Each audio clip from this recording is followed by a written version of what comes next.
জাতিসংঘের সাধারণ পরিষদের অধিবেশনে অংশ নিতে যুক্তরাষ্ট্র যাচ্ছেন অন্তর্বর্তী সরকারের প্রধান উপদেষ্টা অধ্যাপক ডক্টর মোহাম্মদ ইউনূস। সবকিছু ঠিক থাকলে রোববার রাতে নিউ ইয়র্কের উদ্দেশ্যে রওনা দেবেন তিনি।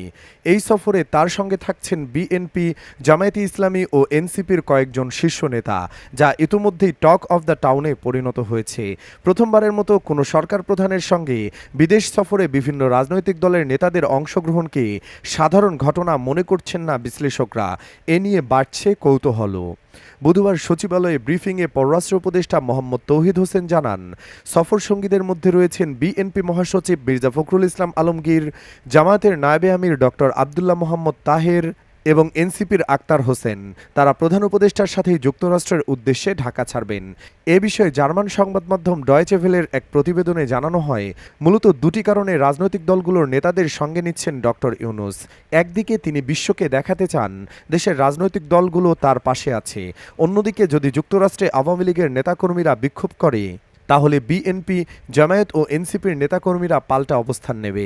সাবেক কূটনীতিক অবসরপ্রাপ্ত মেজর এমদাদুল ইসলামও একই মত পোষণ করেন। তার মতে, বিদেশ সফরে অতীতে সরকার প্রধানেরা ঝামেলায় পড়েছেন। এবারও তেমন পরিস্থিতির আশঙ্কা থেকে বিএনপি, জামায়াত ও এনসিপি নেতাদের সঙ্গে নিচ্ছেন ডক্টর ইউনূস। পাশাপাশি তিনি বোঝাতে চাইছেন, তাকে ঘিরে রাজনৈতিক ঐক্য রয়েছে।